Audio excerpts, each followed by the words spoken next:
Academies online classes. നമ്മൾ ഇന്ന് ജോഗ്രഫിയുടെ first chapter ആണ് എടുക്കാൻ പോകുന്നത്. വളരെ ഇമ്പോർട്ടന്റ് ആയിട്ടുള്ള ചാപ്റ്റർ ആണ്. SSLC വെച്ച് നോക്കുമ്പോൾ 8 മാർക്കാണ് സാധാരണയായിട്ട് ഈ ചാപ്റ്ററിന്റെ വെയിറ്റേജ് വരുന്നത്. ഓക്കെ, അപ്പൊ അത്രയും ഇമ്പോർട്ടന്റ് ആയിട്ടുള്ള ചാപ്റ്റർ ആണ് നമ്മൾ ഇന്ന് പഠിക്കാൻ പോകുന്നത്. ചാപ്റ്ററിന്റെ പേര് വന്നിട്ട് എന്താണ്? സീസൺസ് ആൻഡ് ടൈം, അല്ലെങ്കിൽ എന്താണ്? ഋതുഭേദങ്ങളും സമയവും എന്നാണ് ചാപ്റ്ററിന്റെ പേര്. ഓക്കെ, അപ്പൊ ആദ്യം തന്നെ ഈ ചാപ്റ്റർ തുടങ്ങുന്നത് തന്നെ ശരിക്കും ഒരു 2 മാർക്കിന്റെ ക്വസ്റ്റ്യൻ നിന്നാണ്. ഓക്കെ, 2 മാർക്ക് ക്വസ്റ്റ്യൻ നിന്നാണ് ഈ ഒരു ചാപ്റ്റർ ആരംഭിക്കുന്നത്. നമുക്കറിയാം ഈ ചാപ്റ്ററിന്റെ പേര് എന്താണ്? സീസൺസ് ആൻഡ് ടൈം എന്നാണ് അല്ലെ, ഋതുഭേദങ്ങളും സമയവും എന്നാണ് അല്ലെ. അപ്പൊ നമുക്ക് സീസൺസിനെ പറ്റി അറിയാം. എന്തൊക്കെ സീസൺസ് ഉണ്ട്? ഒരു സീസൺ ആണ് നമ്മുടെ നാട്ടിലുള്ളത്? അല്ല, ഒരുപാട് സീസൺസ് മക്കൾ ഇങ്ങനെ മാറി മാറി വരുന്നുണ്ട് അല്ലെ. സമ്മർ വരുന്നുണ്ട്, വിന്റർ വരുന്നുണ്ട്, ഓട്ടം വരുന്നുണ്ട്. അപ്പൊ എന്താണ് ഇങ്ങനെ സീസൺസ് മാറി മാറി വരാനുള്ള കാരണം? മിക്കപ്പോഴും എക്സാമിന് ചോദിക്കുന്ന ഒരു ക്വസ്റ്റ്യൻ ആണ്, 2 മാർക്കിനോ അല്ലെങ്കിൽ 3 മാർക്കിനോ ചോദിക്കുന്ന ഒരു ക്വസ്റ്റ്യൻ ആണ്, സീസൺസ് ഉണ്ടാകാനുള്ള കാരണങ്ങൾ എന്തെല്ലാമാണ്? 3 കാരണങ്ങളാണ് നമുക്ക് സീസൺസ് ഉണ്ടാകാൻ മെയിൻ ആയിട്ട് 3 കാരണങ്ങളാണ് ഉള്ളത്. ഒന്നാമത്തെ കാരണം എന്ന് പറയുന്നത് നമ്മുടെ സൂര്യപ്രകാശം എപ്പോഴും ഒരുപോലെ ആയിരിക്കും. നിങ്ങളൊന്ന് ആലോചിച്ച് നോക്കിയേ, നമുക്ക് വെക്കേഷൻ ആയിരുന്ന സമയത്ത് സൂര്യപ്രകാശം നല്ല രീതിയിൽ ഉണ്ടായിരുന്നു അല്ലെ, ഏപ്രിൽ മാസത്തില്. ഇപ്പൊ സൂര്യപ്രകാശം കുറഞ്ഞു. അപ്പൊ അതിനനുസരിച്ച് എന്തും മാറിയിട്ടുണ്ട്? സീസൺസ് മാറുന്നുണ്ട്. നല്ല സൂര്യപ്രകാശം ഉണ്ടെങ്കിൽ അത് ഏത് സീസൺ ആണ്? സമ്മർ സീസൺ ആണ്. അപ്പൊ സീസൺ ഉണ്ടാകാനുള്ള ഒരു കാരണമാണ് എന്ന് പറയുന്നത് variation in the amount of sunshine, സൂര്യപ്രകാശത്തിലുള്ള വ്യതിയാനം. രണ്ടാമത്തെ ആണെന്ന് പറഞ്ഞാൽ എർത്തിന്റെ റെവല്യൂഷൻ ആണ്, ഭൂമിയുടെ പരിക്രമണമാണ്. മൂന്നാമത്തെ ആളെന്ന് പറയുന്നത് ആരാണ്? പാരലലിസം ഓഫ് എർത്ത് ആക്സിസ്, അല്ലെങ്കിൽ അച്ചുതണ്ടിന്റെ സമാന്തരത എന്ന് മലയാളത്തിൽ പറയുന്നു. മൂന്നാമത്തെ അടുത്ത ആളാണ് നാലാമത്തെ ആണ് മക്കളെ apparent movement of the sun, അല്ലെങ്കിൽ സൂര്യന്റെ അയനം എന്ന് പറയുന്നത്. അപ്പൊ ഇത്രയും ആളുകൾ കാരണമാണ് എന്താണ് സീസൺസ് ഇങ്ങനെ മാറി മാറി വരുന്നത്. ഇനി ഈ ഓരോ ടേമും എന്താണ് നമുക്ക് നോക്കാം. ഓക്കെ, ഇപ്പൊ നമ്മൾ ആദ്യം പറഞ്ഞ സൂര്യപ്രകാശത്തിൽ ഉണ്ടാകുന്ന വ്യതിയാനം നമുക്ക് എല്ലാവർക്കും അറിയാം. രണ്ടാമത് എന്താണ് എർത്ത് റെവല്യൂഷൻ, ഭൂമിയുടെ പരിക്രമണം എന്താണെന്ന് നോക്കാം. ഭൂമിയുടെ പരിക്രമണം എന്ന് പറഞ്ഞു കഴിഞ്ഞാൽ നമ്മുടെ ഭൂമിക്ക് 2 രീതിയിലാണ് മൂവ് ചെയ്യാൻ പറ്റുന്നത് അല്ലെ. ഭൂമി സ്വന്തമായിട്ട് കറങ്ങുന്നുണ്ട്. സ്വന്തമായിട്ട് കറങ്ങുന്നതിനെ വിളിക്കുന്ന പേരെന്താണ്? റൊട്ടേഷൻ അല്ലെങ്കിൽ ഭ്രമണം എന്നാണ് വിളിക്കുക. അപ്പൊ എന്താണ് റെവല്യൂഷൻ എന്ന് പറയുന്നത്? നമ്മുടെ ഭൂമി സ്വന്തമായിട്ട് കറങ്ങുന്നതിനോടൊപ്പം തന്നെ നോക്കി പിക്ചർ നോക്കി ആര് വലം വെക്കുന്നുണ്ട്? നമ്മുടെ സണ്ണിനെ, സൂര്യനെ വലം വെക്കുന്നുണ്ട്. ഈ വലം വെക്കുന്ന ഈ പാതയെ വിളിക്കുന്ന പേരാണ് എലിപ്റ്റിക്കൽ ഓർബിറ്റ്, അല്ലെങ്കിൽ ദീർഘവൃത്താകൃതിയിലുള്ള സഞ്ചാരപഥ എന്ന് പറയും. എന്താണ് പറയുന്നത്? ദീർഘവൃത്താകൃതിയിലുള്ള സഞ്ചാരപഥ. അപ്പൊ നമ്മുടെ ഭൂമി ദീർഘവൃത്താകൃതിയിലുള്ള സഞ്ചാരപഥത്തിലൂടെ സൂര്യൻ ഇങ്ങനെ വലം വെച്ചുകൊണ്ടിരിക്കുകയാണ്. അതായത് നമ്മുടെ സൂര്യൻ എന്താണ് ഇങ്ങനെ ചെയ്യുന്നത്? റിവോൾവ് ചെയ്തുകൊണ്ടിരിക്കുകയാണെങ്കിൽ അതിനെ വിളിക്കുന്ന പേരാണ് മക്കളെ എന്തെന്ന് പറയുന്നത്? എർത്തിന്റെ റെവല്യൂഷൻ, അല്ലെങ്കിൽ ഭൂമിയുടെ പരിക്രമണം.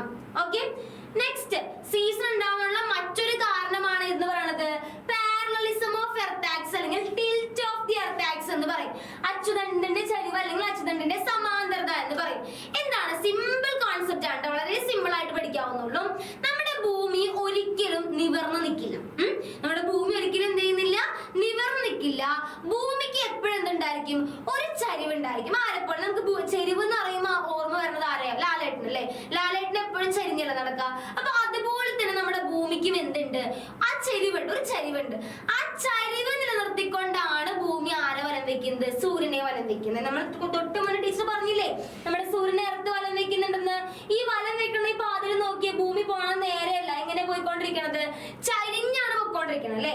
അതിനെ വിളിക്കുന്ന പേരാണെന്ന് പറയുന്നത് പാരലലിസം ഓഫ് എർത്ത് ആക്സിസ് എന്ന് പറയുന്നത്. അപ്പൊ എന്താണ് അച്ചുതണ്ടിന്റെ സമാന്തരം എന്ന് പറഞ്ഞാല് നമ്മുടെ ഭൂമിയുടെ ചരിവ് നിലനിർത്തിക്കൊണ്ടാണ് എന്ത് ചെയ്യുന്നത്? സൂര്യനെ വലം വെക്കുന്നത്. അതിനെ വിളിക്കുന്ന പേരാണ് അച്ചുതണ്ടിന്റെ സമാന്തരത. അപ്പൊ ഈ ചരിവ് എന്ന് പറയുമ്പോൾ എത്രത്തോളം നമ്മുടെ ഭൂമി ചരിഞ്ഞിരിക്കുന്നു എന്ന് നമുക്ക് അറിയില്ല അല്ലെ. അപ്പൊ ഇത്രത്തോളം ചരിഞ്ഞിരിക്കുന്നു എന്ന് പഠിക്കണം.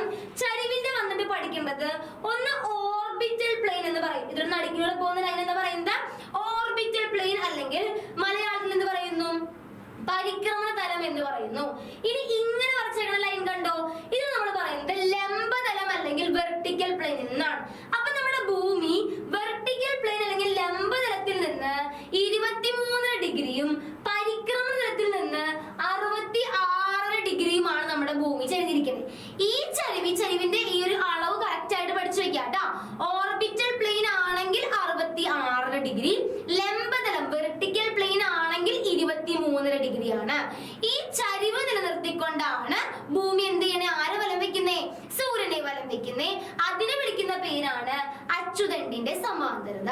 ഓക്കെ, ഇനി സീസൺ ഉണ്ടാകാനുള്ള മറ്റൊരു റീസൺ ആണ് apparent movement of the sun അല്ലെങ്കിൽ സൂര്യന്റെ അയനം എന്ന് പറയുന്നത്. അതായത് സൂര്യൻ രണ്ട് സ്ഥലത്തോട്ട് യാത്ര പോവുകയാണെന്ന് വിചാരിക്കാം. നോക്കിയേ, ഇതൊക്കെ ബേസിക് ആയിട്ടുള്ള കാര്യങ്ങളാണ്. നമ്മൾ ഈ എർത്ത് ഒന്ന് നോക്കാം കേട്ടോ. നടുക്കിലൂടെ പോകുന്ന ലൈനെ വിളിക്കുന്ന പേരെന്താണ്? ഇക്വേറ്റർ എന്നാണ് വിളിക്കുക. ഇത് നോർത്ത് പോൾ ആണെന്ന് അറിയാം. മടിയിലുള്ളത് എന്താണ്? South Paul. ഈ നോർത്തിൽ വരുന്ന ലൈനാണ് tropic of cancer. Tropic of cancer നമ്മൾ മലയാളത്തിൽ വിളിക്കുന്ന പേരെന്താണ്? ഉത്തരായന രേഖ എന്നാണ് വിളിക്കുന്നത്. എന്താ വിളിക്കുന്നത്? ഉത്തരായന രേഖ എന്നാണ് മക്കളെ. അപ്പൊ ട്രോപ്പിക് ഓഫ് ക്യാപ്രിക്കോൺ എന്താ നമ്മൾ വിളിക്കുന്നത്? ദക്ഷിണായന രേഖ എന്നാണ്. ഓക്കെ, അപ്പൊ ദക്ഷിണായന രേഖ എന്നാണ്. അപ്പൊ അപ്പാരന്റ് മൂവ്മെന്റ് അല്ലെങ്കിൽ സൂര്യന്റെ അയനത്തിൽ പറയുന്നത് നമ്മുടെ സൂര്യൻ ആപേക്ഷികമായിട്ട് അപ്പാരന്റ്ലി രണ്ട് സ്ഥലത്തോട്ട് ഷിഫ്റ്റ് ചെയ്യുന്നുണ്ട്. ആ രണ്ട് സ്ഥലം പഠിച്ചു വെച്ചാൽ ഇതിന്റെ ആൻസർ ആയി. അപ്പൊ എന്താ ടീച്ചർ പറഞ്ഞത്? നമ്മുടെ സൂര്യൻ രണ്ട് സ്ഥലത്തോട്ട് ഷിഫ്റ്റ് ചെയ്യുന്നു, ആപേക്ഷികമായിട്ട് സ്ഥാനം മാറുന്നു. എവിടേക്കൊക്കെയാ സ്ഥാനം മാറുന്നത്? ഒന്ന് സൂര്യൻ ട്രോപ്പിക് ഓഫ് ക്യാൻസറിലോട്ടും മറ്റൊന്ന് സൂര്യൻ ട്രോപ്പിക് ഓഫ് ക്യാപ്രിക്കോണിലോട്ടും അപ്പാരന്റ്ലി ഷിഫ്റ്റ് ചെയ്താൽ ആപേക്ഷികമായിട്ട് ഉത്തരായന രേഖയിലോട്ടും ദക്ഷിണായന രേഖയിലോട്ടും സ്ഥാനം മാറിക്കഴിഞ്ഞാൽ അതിനെ വിളിക്കുന്ന പേരാണ് apparent movement of the sun. അപ്പൊ എന്താണ് സൂര്യന്റെ എന്ന് പറഞ്ഞാൽ? സൂര്യൻ എവിടേക്കാ പോകുന്നത്? രണ്ട് സ്ഥലത്തോട്ടാണ് അയനം ചെയ്യുന്നത്. രണ്ട് സ്ഥലത്തോട്ടാണ് അപ്പാരന്റ്ലി ഷിഫ്റ്റ് ചെയ്യുന്നത്. ഏതൊക്കെ സ്ഥലമാണ്? ഒന്നാമത്തെ സ്ഥലമാണ് ട്രോപ്പിക് ഓഫ് ക്യാൻസർ, ഉത്തരായന രേഖ. രണ്ടാമത്തെ സ്ഥലമാണ് ദക്ഷിണായന രേഖ അല്ലെങ്കിൽ ട്രോപ്പിക് ഓഫ് ക്യാപ്രിക്കോൺ. അതിനെ വിളിക്കുന്ന, അങ്ങനെ അപ്പാരന്റ്ലി ഷിഫ്റ്റ് ചെയ്യുന്നതിനെ വിളിക്കുന്ന പേരാണ് എന്ത്? Apparent movement of the sun. അപ്പൊ നമ്മള് റീസൺ ഫോർ സീസൺ എന്ന് പറഞ്ഞ ക്വസ്റ്റ്യൻ 3 മാർക്കിന് ചോദിക്കുമെന്ന് പറഞ്ഞു അല്ലെ. എക്സ്പ്ലെയിൻ ചെയ്ത് കഴിഞ്ഞാൽ റെവല്യൂഷൻ എന്താ എക്സ്പ്ലെയിൻ ചെയ്യാൻ പറഞ്ഞു കഴിഞ്ഞാൽ റെവല്യൂഷൻ എന്താണെന്ന് എക്സ്പ്ലെയിൻ ചെയ്യണം, അപ്പാരന്റ് മൂവ്മെന്റ് എന്താണെന്ന് എക്സ്പ്ലെയിൻ ചെയ്യണം, പാരലലിസം ഓഫ് എർത്ത് ആക്സിസ് എന്താണെന്ന് എക്സ്പ്ലെയിൻ ചെയ്യണം. ഓക്കെ, സെറ്റ് അല്ലേ? അപ്പൊ നമുക്ക് നെക്സ്റ്റ് കോൺസെപ്റ്റ് നോക്കാം കേട്ടോ. അടുത്തത് ഓക്കെ, ഇങ്ങനെയാണ് ക്വസ്റ്റ്യൻ വരാം. നമ്മള് ഇങ്ങനെ ആയിരിക്കും ക്വസ്റ്റ്യൻസ് പ്രതീക്ഷിക്കേണ്ട കേട്ടോ. നോക്കാട്ടോ, നമ്മുടെ 2022-23 ചോദിച്ച ക്വസ്റ്റ്യൻ ആണ് പറയണത്. Compare summer solstice and winter solstice എന്ന് പറഞ്ഞാല് ശൈത്യ അയനാന്ത ദിനവും ഗ്രീഷ്മ അയനാന്ത ദിനവും താരതമ്യം ചെയ്യാനാണ് പറഞ്ഞേക്കുന്നത്. ഓക്കെ, നമ്മൾ കുറച്ച് ഇമ്പോർട്ടന്റ് ഡേയ്സുകൾ പഠിക്കാൻ പോകണം. ഇക്വിനോക്സസ്, സമ്മർ സോൾസ്റ്റൈസ്, വിന്റർ സോൾസ്റ്റൈസ്, അതായത് നമ്മൾ എന്താണ് സമരാന്ത ദിനങ്ങള്, ഗ്രീഷ്മ അയനാന്ത ദിനങ്ങള്, ശൈത്യ അയനാന്ത ദിനങ്ങളൊക്കെ നമ്മൾ പഠിക്കാൻ പോകണം. അപ്പൊ ക്വസ്റ്റ്യൻ അതിൽ നിന്ന് വരുന്നത് ഇങ്ങനെയായിരിക്കും. ഒരു മോഡൽ എങ്ങനെയാണ്? സമ്മർ സോൾസ്റ്റൈസും വിന്റർ സോൾസ്റ്റൈസും താരതമ്യം ചെയ്യാൻ പറയും, കമ്പയർ ചെയ്യാൻ പറയും. അതായത് ശൈത്യ അയനാന്തും ഗ്രീഷ്മ അയനാന്തും കമ്പയർ ചെയ്യാൻ പറയും. അല്ലെങ്കിൽ മക്കളെ ക്വസ്റ്റ്യൻ വരുന്ന മറ്റൊരു മോഡൽ നോക്കിയേ. ഇങ്ങനെ ഒരു ക്വസ്റ്റ്യൻ വന്നാൽ എന്ത് ചെയ്യും നോക്കിയേ. Mention the days on which sunrise fall vertically on the following latitude. Also mention the peculiarities of these days എന്ന് പറഞ്ഞാല് നോക്കിയേ, ചുവടെ കുറച്ച് അക്ഷാംശങ്ങൾ നൽകിയിട്ടുണ്ട് അല്ലെ, ചുവടെ കുറച്ച് ലാറ്റിറ്റ്യൂഡ്സ് നൽകിയിട്ടുണ്ട്. ആ ലാറ്റിറ്റ്യൂഡ്സില് സൺറൈസ് വെർട്ടിക്കലി വന്നാല് സൂര്യരശ്മികൾ ലംബമായാണ് പതിക്കുന്നതെങ്കിൽ ആ ദിവസങ്ങളിൽ എന്തെങ്കിലും പ്രത്യേകതയുണ്ടോ? അപ്പൊ ചിന്തിക്കണം. ഇങ്ങനെ ഒരു ക്വസ്റ്റ്യൻ വരുമ്പോൾ നമ്മൾ ചിന്തിക്കണം അല്ലെ. ചുവടെ നൽകിയിരിക്കുന്ന ലാറ്റിറ്റ്യൂഡ് എന്ന് പറയുമ്പോൾ ഏതൊക്കെ അക്ഷാംശങ്ങളാണ് നൽകിയിരിക്കുന്നത്? ഇക്വേറ്റർ നൽകിയിട്ടുണ്ട്, ഭൂമധ്യരേഖ നൽകിയിട്ടുണ്ട്, ട്രോപ്പിക് ഓഫ് ക്യാൻസർ ഉത്തരായന രേഖ നൽകിയിട്ടുണ്ട്, ട്രോപ്പിക് ഓഫ് ക്യാപ്രിക്കോൺ ദക്ഷിണായന രേഖ നൽകിയിട്ടുണ്ട്. അപ്പൊ ഈ ലാറ്റിറ്റ്യൂഡ്സിലൊക്കെ അപ്പൊ ഏത് ലാറ്റിറ്റ്യൂഡ്സ്? അപ്പൊ നമ്മുടെ മനസ്സിൽ ചിത്രം വരണം, നമ്മുടെ എർത്തിന്റെ ചിത്രം വരണം. ഇക്വേറ്റർ എന്ന് പറഞ്ഞാൽ നടുക്കിലൂടെ പോകുന്ന ലൈൻ, ഉത്തരായന രേഖ ട്രോപ്പിക് ഓഫ് ക്യാൻസർ എന്നാൽ തൊട്ട് മുകളില്, ട്രോപ്പിക് ഓഫ് ക്യാപ്രിക്കോൺ ദക്ഷിണായന രേഖ എന്ന് പറയുമ്പോൾ ട്രോപ്പിക് ഓഫ് ക്യാപ്രിക്കോൺ ആണ്. ഈ ലാറ്റിറ്റ്യൂഡിലൊക്കെ സൺറൈസ് സൂര്യപ്രകാശം ലംബമായി പതിക്കുകയാണ്. ഇക്വേറ്ററിൽ ലംബമായി പതിക്കുന്നു, അതേപോലെ ട്രോപ്പിക് ഓഫ് ക്യാൻസറിൽ വെർട്ടിക്കലി പതിക്കുന്നുണ്ട്, ട്രോപ്പിക് ഓഫ് ക്യാപ്രിക്കോണിലും വെർട്ടിക്കലി പതിച്ചു കഴിഞ്ഞാൽ എന്തെങ്കിലും സ്പെഷ്യാലിറ്റി ഉണ്ടോ എന്നാണ് ക്വസ്റ്റ്യൻ. അപ്പൊ ഇത് ഒരു ഇൻഡയറക്റ്റ് ക്വസ്റ്റ്യൻ ആണ്. ഡയറക്റ്റ് ക്വസ്റ്റ്യൻ അല്ലത് വന്നാൽ എന്താണ്? ഇൻഡയറക്റ്റ് ക്വസ്റ്റ്യൻ ആണ്. ഇങ്ങനെ ക്വസ്റ്റ്യൻ വന്നാൽ എങ്ങനെ ആൻസർ ചെയ്യും? എങ്ങനെ ക്വസ്റ്റ്യൻ വന്നാലും ആൻസർ എന്ത് തന്നെയാണ്? ഇക്വിനോക്സ് എന്താണെന്ന് എഴുതാ, സമ്മർ സോൾസ്റ്റൈസ് എന്താണെന്ന് എഴുതാ, വിന്റർ സോൾസ്റ്റൈസ് എന്താണെന്ന് എഴുതാം. ഓക്കെ, എന്താണ് സമരാന്ത ദിനങ്ങളെന്നും എന്താണ്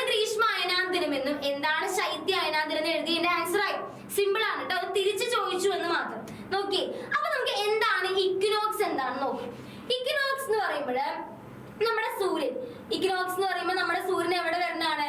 ഇക്വേറ്ററിന്റെ മുകളിൽ വരുന്നതാണ്, ഭൂമധ്യരേഖ. അപ്പൊ സമരാത്ര ദിനങ്ങൾ എന്ന് പറയുമ്പോൾ നമ്മുടെ സൂര്യൻ വന്നിട്ട് എവിടെയാണ് വരുന്നത്? ഇക്വേറ്ററിന്റെ മുകളിൽ വരുന്നു. എന്നാണ് വരുന്നത്? മാർച്ച് 21. എന്നാണ് വരുന്നത്?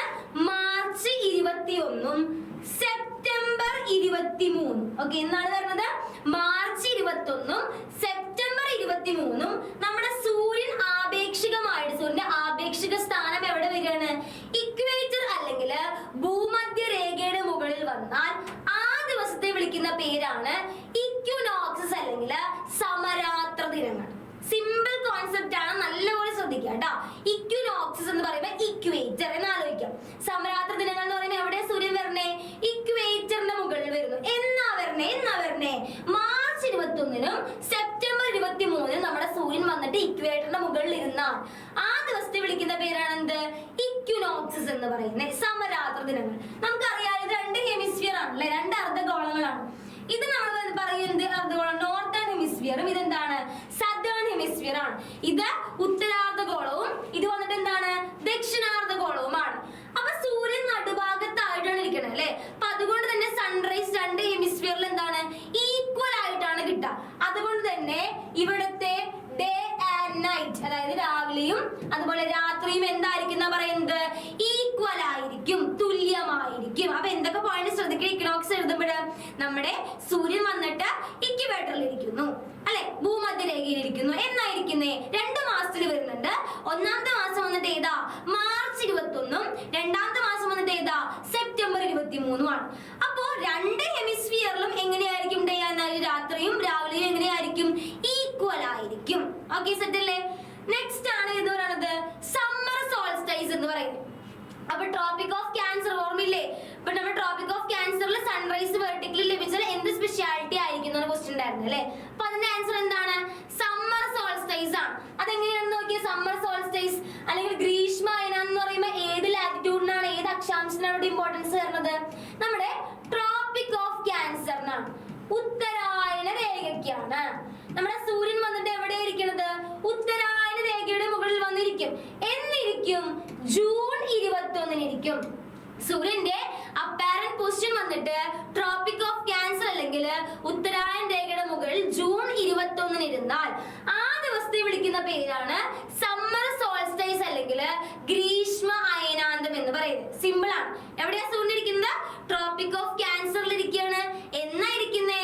ജൂൺ 21 ഇരുന്നാൽ ആ ദിവസത്തെ വിളിക്കുന്ന പേരാണ് സമ്മർ സോൾസ്റ്റൈസ് അല്ലെങ്കിൽ ഗ്രീഷ്മ അയനാന്തം. ഇത് നമുക്ക് നോക്കേണ്ടത് ഡേ ആൻഡ് നൈറ്റ് എങ്ങനെയായിരിക്കും നോക്കണം. 2 അർദ്ധഗോളങ്ങളും 2 ഹെമിസ്ഫിയറിലും ഡേ ആൻഡ് നൈറ്റ് എങ്ങനെയാണെന്ന് നോക്കണം. ആ ഡേ ആൻഡ് നൈറ്റ് നോക്കാനുള്ള സിമ്പിൾ ടെക്നിക്ക് പറഞ്ഞുതരാം. നോക്കിയേ, സൂര്യൻ എവിടെയാണെന്ന് നോക്കുക. ഏത് ഹെമിസ്ഫിയറിലാണ് ഇപ്പൊ സൂര്യൻ ഉള്ളത്? ഇത് നോർത്തേൺ ഹെമിസ്ഫിയർ, ഇത് സദേൺ ഹെമിസ്ഫിയർ, ഇത് ഉത്തരാർദ്ധഗോളം, ഇത് ദക്ഷിണാർദ്ധഗോളം അല്ലേ. സൂര്യൻ വന്നിട്ട് ഏത് ഹെമിസ്ഫിയറിലാണ് ഇരിക്കുന്നത്? നോർത്തേൺ ഹെമിസ്ഫിയറിലാണ്. അപ്പൊ സൂര്യൻ എവിടെയാണോ ഉള്ളത് അവിടെ എന്ത് കൂടുതലായിരിക്കും? അവിടെ ഡേ കൂടുതലായിരിക്കും. അപ്പൊ എന്ത് കുറവായിരിക്കും? അവിടെ നൈറ്റ് കുറവാണ്. രാവിലെ കൂടുതലായിരിക്കും, രാത്രി അവിടെ എന്തായിരിക്കും? കുറവായിരിക്കും. ഇതിന് നേരെ ഓപ്പോസിറ്റ് ആയിരിക്കും ഏത് ഹെമിസ്ഫിയറിൽ ഉണ്ടാവുക? സദേൺ ഹെമിസ്ഫിയർ അല്ലെങ്കിൽ ദക്ഷിണാർദ്ധഗോളത്തിൽ ഉണ്ടാവുക. അപ്പൊ എന്തായിരിക്കും സംഭവിക്കുക? ഡേ കുറവായിരിക്കും, നൈറ്റ് അവിടെ എന്തായിരിക്കും? കൂടുതലായിരിക്കും. പകല് കുറവായിരിക്കും, രാത്രി അവിടെ എന്തായിരിക്കും? കൂടുതലായിരിക്കും. അപ്പൊ ശ്രദ്ധിക്കേണ്ട കാര്യം സൂര്യൻ ഏത് അർദ്ധഗോളത്തിലാണ് അല്ലെങ്കിൽ ഏത് ഹെമിസ്ഫിയറിലാണെന്ന് നോക്കാം. എവിടെയാണോ ഉള്ളത് അവിടെ എന്ത് കൂടുതലായിരിക്കും? ഡേ കൂടുതലായിരിക്കും, നൈറ്റ് കുറവായിരിക്കും. അത് നേരെ വിപരീതം അല്ലെങ്കിൽ നേരെ ഓപ്പോസിറ്റ് ആയിരിക്കും ഏത് ഹെമിസ്ഫിയറിൽ ഉണ്ടാവുക? സദേൺ ഹെമിസ്ഫിയറിൽ ഉണ്ടാവാം. ഓക്കെ, ഇനി നെക്സ്റ്റ് ആണ് വിന്റർ സോൾസ്റ്റൈസ് അല്ലെങ്കിൽ ശൈത്യ അയനാന്തം എന്ന് പറയും. അപ്പൊ എന്താണ് ശൈത്യ അയനാന്തം എന്ന് പറയുന്നത്? അപ്പൊ നമ്മുടെ ഇക്വേറ്റർ എന്ന് പറഞ്ഞ ലാറ്റിറ്റ്യൂഡ് കഴിഞ്ഞു, ട്രോപ്പിക് ഓഫ് ക്യാൻസർ കഴിഞ്ഞു. ഇനി അവിടെ ബാക്കിയുള്ളത് ആരാ? ഏത് അക്ഷാംശമാണുള്ളത് ബാക്കി? Tropic of Capricorn. ഏത് അക്ഷാംശമാണുള്ളത്? Tropic of Capricorn. ദക്ഷിണായന രേഖ എന്ന് മലയാളത്തിൽ വരും. അപ്പൊ നമ്മുടെ സൂര്യന്റെ ആപേക്ഷിക സ്ഥാനം വന്നിട്ട് ഈ ട്രോപ്പിക് ഓഫ് കാപ്രിക്കോണിലാണ്. ദക്ഷിണായന രേഖയ്ക്ക് നേർ മുകളിൽ സൂര്യൻ വന്നിക്കാണ്. എന്ന് വന്നിക്കാണ് ഡിസംബർ 22-ന്. എന്നാ വന്നിക്കണത്? ഡിസംബർ 22-ന് നമ്മുടെ സൂര്യൻ വന്നിട്ട് ട്രോപ്പിക് ഓഫ് കാപ്രിക്കോൺ അല്ലെങ്കിൽ ദക്ഷിണായൻ രേഖയ്ക്ക് മുകളിൽ നിന്നാൽ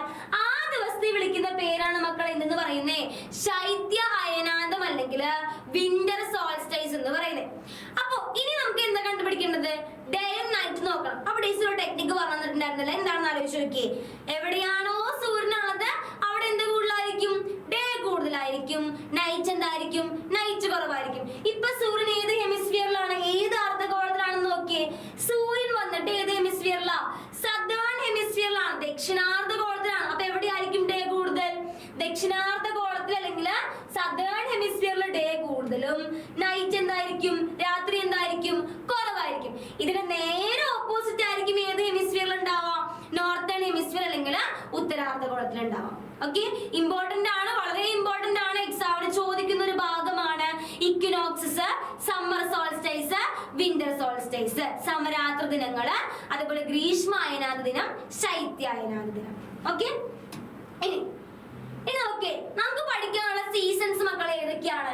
സമ്മർ വേനൽക്കാലം, വിന്റർ ശൈത്യകാലം, സ്പ്രിംഗ് വസന്തകാലം, ഓട്ടം ഹേമന്തകാലം. എക്സാമിന് സാധാരണയായിട്ട് ചോദിക്കുന്ന ഈ രണ്ട് മൂപ്പരെ പറ്റിയാണ്. ഈ മൂപ്പരെ പറ്റിയാണ് എപ്പോഴും ചോദിക്കാറ്, സ്പ്രിംഗ് സീസണും ഓട്ടം സീസണും. അതായത് വസന്തകാലത്തിന്റെ ഫീച്ചറോ ഹേമന്തകാലത്തിന്റെ ഫീച്ചറോ ആണ് മിക്കപ്പോഴും എക്സാമിന് ചോദിക്കുക. അപ്പൊ ഇത് നന്നായിട്ട് പഠിക്കുക, കമ്പയർ ചെയ്ത് പഠിച്ചാൽ മതി. താരതമ്യം ചെയ്ത് പഠിച്ചു കഴിഞ്ഞാൽ കുറച്ചും കൂടി സിമ്പിൾ ആയിട്ട് നമുക്ക് പഠിക്കാൻ പറ്റും. നോക്കിയേ, ഒന്നാമത് നോക്കിയേ, സ്പ്രിംഗ് സീസണും ഓട്ടം സീസണോട് കൊടുത്തേക്കണം കേട്ടോ. സ്പ്രിംഗ് സീസണും ഓട്ടം സീസണും. വസന്തകാലം എന്ന് പറയുമ്പോൾ എന്ത് കാലമാണ്? വസന്തകാലമായാലും ഹേമന്തകാലമായാലും മാറ്റത്തിന്റെ കാലമാണ്. വസന്തകാലമായാലും ഹേമന്തകാലമായാലും എന്താന്ന് പറയുന്നത്? മാറ്റത്തിന്റെ, ട്രാൻസിഷൻ പീരീഡ് എന്നൊരു വാക്ക് കാണാം. ട്രാൻസിഷൻ എന്ന് പറഞ്ഞാൽ മാറ്റം, എന്തൊക്കെയോ ഉണ്ടാകുന്നുണ്ട്, അതിന്റെ ഇടയിൽ ഉണ്ടാവുന്ന കാലമാണ് ഇത് സീസൺ. സ്പ്രിംഗ് സീസണും ഓട്ടം സീസണും. അതാണ് ഇത് ഫസ്റ്റ് പോയിന്റ് കൊടുത്തേക്കുന്നത്. നല്ല തണുപ്പായിരുന്നു, നല്ല വിന്റർ സീസണാണ്. അതിൽ നിന്ന് നല്ല ചൂട് കാലം, നല്ല സമ്മർ സീസണിലോട്ട് നമ്മൾ പൊക്കോണ്ടിരിക്കുകയാണ്. നല്ല തണുപ്പിൽ നിന്ന് നല്ല ചൂടിലോട്ട് കാലാവസ്ഥ പൊക്കോണ്ടിരിക്കുകയാണ്. അതിന്റെ ഇടയിൽ ഉണ്ടാകുന്ന സീസണാണ് വസന്തകാലം അല്ലെങ്കിൽ സ്പ്രിംഗ് സീസൺ. ഈ പോയിന്റ് നന്നായിട്ട് ശ്രദ്ധിക്കണം, ഇത് മാറിപ്പോകരുത്. Transition from winter to summer ആണ്, സമ്മർ ടു വിന്റർ അല്ല. ഇവിടെ നടക്കിയ മാറണേ, വിന്റർ ടു സമ്മർ ആണ്. അതായത് നല്ല തണുപ്പായിരുന്നു, ആ തണുപ്പിൽ നിന്ന് നല്ല ചൂടിലോട്ട് പോവാണ്. അതിന്റെ ഇടയിലാണ് ഏത് സീസൺ ഉണ്ടാവുന്നേ? സ്പ്രിംഗ് സീസൺ ഉണ്ടാവുന്നേ. അപ്പൊ സ്പ്രിംഗ് സീസൺ എന്ന് പറയുമ്പോൾ നമ്മുടെ മനസ്സിലേക്ക് ആദ്യം ഓർമ്മ വരുന്ന കാര്യം എന്താണ്? ഈ പൂക്കളൊക്കെ ഉണ്ടാവുന്ന കാലം, അല്ലെ? ചെടികളൊക്കെ തളിർക്കണ കാലം, മാവിലൊക്കെ മാങ്ങ ഉണ്ടാവുന്നുണ്ട്, പ്ലാവിലൊക്കെ ചക്ക ഉണ്ടാവുന്ന കാലമാണ്. അപ്പൊ ഇതൊക്കെയാണ്. പ്ലാന്റ് സ്പ്രൗട്ട് ചെയ്യുന്നുണ്ട്, മാംഗോ ട്രീ ബ്ലൂം ചെയ്യുന്നുണ്ട്, Jack fruit tree bearing buds ആണ്. അപ്പൊ ചെടികൾ തളിർക്കുന്നു, മാവിൽ മാങ്ങ ഉണ്ടാവുന്നു, പ്ലാവില് ചക്ക ഉണ്ടാകുന്നു. മെയിൻ ഫീച്ചർ ആണ്, പഠിച്ചു വെച്ചോണം. ഇനി ഇത് എന്നാണ് എക്സ്പീരിയൻസ് ചെയ്യണത്? മാർച്ച് 21-നും ജൂൺ 21-നും ഇടയിലാണ്. ഓക്കെ, അപ്പൊ ഇക്വേറ്ററിലാണ് നിൽക്കുന്നത്. മാർച്ച് 21 പറയുമ്പോൾ ഇക്വേറ്ററിലാണ്. ജൂൺ 21 പറയുമ്പോൾ സൂര്യൻ എവിടെയാണ്? ദക്ഷിണായൻ രേഖകൾ, ട്രോപ്പിക് ഓഫ് ക്യാൻസർ ആണ്. അപ്പൊ അതിന്റെ ഇടയിൽ അങ്ങനെ പോകുമ്പോൾ അതിന്റെ ഇടയിൽ ഉണ്ടാവുന്ന സീസൺ ആണ് എന്ന് പറയുന്നത് സ്പ്രിംഗ് സീസൺ എന്ന് പറയുന്നത്. ഇനി ഈ സമയത്ത് എന്ത് കൂടുതലായിരിക്കും? ടെമ്പറേച്ചർ, ചൂട് കൂടുതലായിരിക്കും. ഇത്രയേ ഉള്ളൂ, സിമ്പിൾ കോൺസെപ്റ്റ് ആണ്. നോക്കിയേ, എവിടെന്നാ ട്രാൻസിഷൻ ചെയ്യുന്നത്? വിന്റർ ടു സമ്മർ ആണ്. പിന്നെ എന്ത് പറഞ്ഞു? നമ്മൾ എന്തൊക്കെ ഫീച്ചർ പറഞ്ഞു? ചെടികൾ തളിർക്കുന്നു പറഞ്ഞു, മാവില് മാങ്ങ ഉണ്ടാവും എന്ന് പറഞ്ഞു, പ്ലാവിൽ ചക്ക ഉണ്ടാവും എന്ന് പറഞ്ഞു. പിന്നെ എപ്പോഴാണ് എക്സ്പീരിയൻസ് ചെയ്യണത്? മാർച്ച് 21-നും ജൂൺ 21-നും ഇടയിലാണ് എക്സ്പീരിയൻസ് ചെയ്യണം, അനുഭവിക്കുന്നത്. ലാസ്റ്റ് പോയിന്റ് എന്താ പറഞ്ഞേ?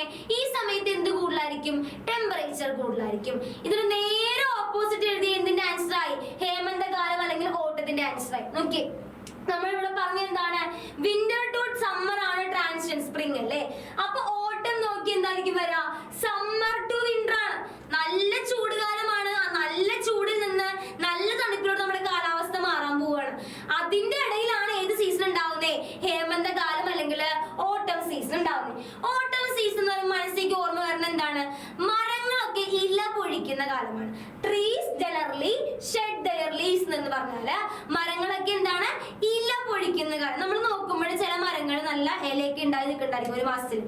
കുറച്ച് മാസം കഴിയുമ്പോൾ ഈ മരം ഒരു കുറ്റി പോലെ നിൽക്കണതാണ്, ഇലയൊന്നും ഇല്ലാണ്ട് ഇങ്ങനെ കുറ്റി പോലെ നിൽക്കുന്നുണ്ടാവും. എന്താ കാരണം? ആ മരം ഉണങ്ങി പോയതാണോ? അല്ല.